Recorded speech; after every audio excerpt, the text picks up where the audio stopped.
Herdeiros do dragão, uma questão de sucessão. As sementes da guerra muitas vezes são plantadas em tempos de paz. E foi assim em Westeros. A luta sangrenta pelo Trono de Ferro, conhecida como Dança dos Dragões, que aconteceu de 129 a 131 depois da conquista, teve suas raízes meio século antes, durante o reinado mais longo e mais pacífico de qualquer um dos descendentes do conquistador, o de Jair Rhaeris, um Targaryen, o Conciliador. O velho rei e a boa rainha Lysane governaram juntos até a morte dela em 100 depois da conquista, fora 2 períodos de distanciamento conhecidos como Primeira e Segunda Discórdias, e tiveram 13 filhos. 4 deles, 2 filhos e 2 filhas, cresceram até a maturidade, se casaram e tiveram seus filhos. Nunca antes, nem depois, os 7 reinos foram abençoados, ou amaldiçoados, na visão de alguns, com tantos príncipes e princesas Targaryen. Da união do velho rei e de sua amada rainha, saiu uma confusão tão grande de reivindicações e postulantes que muitos mestres acreditam que a Dança dos Dragões ou alguma outra luta similar era inevitável. Isso não ficou aparente nos anos iniciais do reinado de Jair Rhaeris, pois no príncipe Aemon e no príncipe Baelon sua graça tinha os proverbiais, abre aspas, herdeiro e um sobressalente, fecha aspas. E raramente o reino foi abençoado com 2 príncipes tão capazes. Em 62 depois da conquista, aos 7 anos, Aemon foi formalmente ungido príncipe de Pedra do Dragão e herdeiro do Trono de Ferro.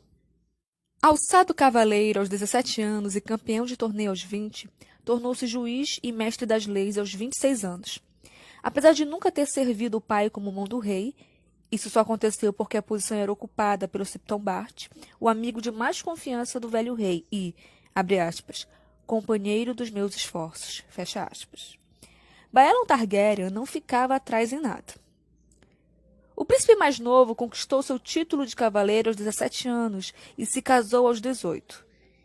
Embora ele e Aemon tivessem uma rivalidade saudável, nenhum homem duvidava do amor que os unia. A sucessão parecia sólida como pedra. Mas a pedra começou a rachar em 92 depois da conquista, quando Aemon, o príncipe de Pedra do Dragão, foi morto em Tarth por uma flecha de besta miriana disparada para o homem ao lado dele. O rei e a rainha sentiram a perda, e o reino também, mas nenhum homem ficou mais abalado do que o príncipe Baelon, que foi na mesma hora para Tarth e vingou seu irmão, expulsando os mirianos para o mar.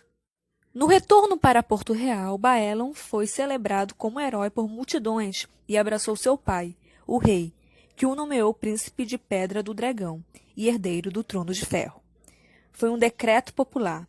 A plebe amava Baelon, o valente, e os senhores do reino o viam como sucessor óbvio do irmão. Mas o príncipe Aemon tinha prole, sua filha Rhaenys, nascida em 74 depois da conquista.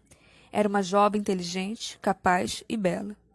Em 90 depois da conquista, aos 16 anos, ela se casou com o almirante e mestre dos navios do rei, Corlys da Casa Velário, senhor das marés, conhecido como Serpente Marinha por causa do mais famoso de seus muitos navios.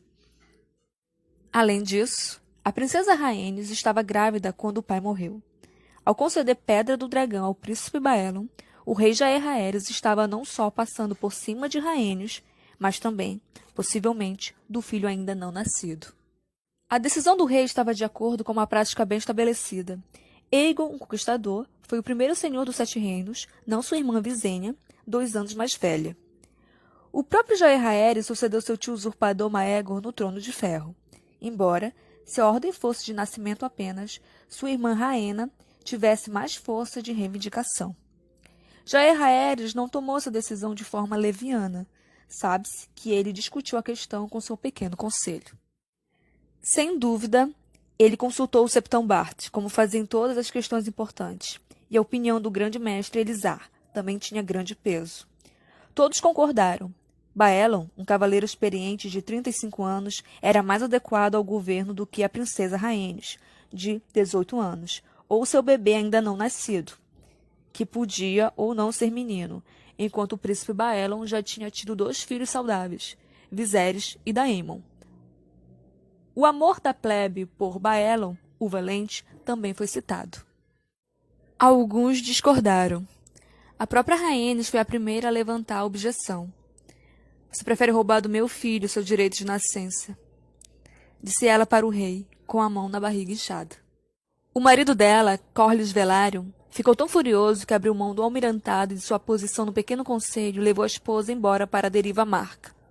A senhora Jocelyn, da casa Baratheon, mãe de Rhaenys, também ficou furiosa, assim como seu extraordinário irmão Boremund, senhor de Ponta Tempestade. A divergência mais proeminente veio da boa rainha Alysanne, que ajudou o marido a governar os 7 reinos por muitos anos e agora via a filha do seu filho ser ignorada por causa do sexo. Um governante precisa ter uma boa cabeça e um coração sincero, dizem que ela afirmou ao rei.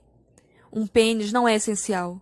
Se Vossa Graça realmente acredita que as mulheres não têm inteligência para governar, está claro que não tem mais necessidade de mim. E assim, a rainha Alysanne partiu de Porto Real e voou para a Pedra do Dragão em seu dragão asa prata. Ela e o rei Jaehaerys ficaram separados por 2 anos, o período de afastamento registrado na história como Segunda Discórdia.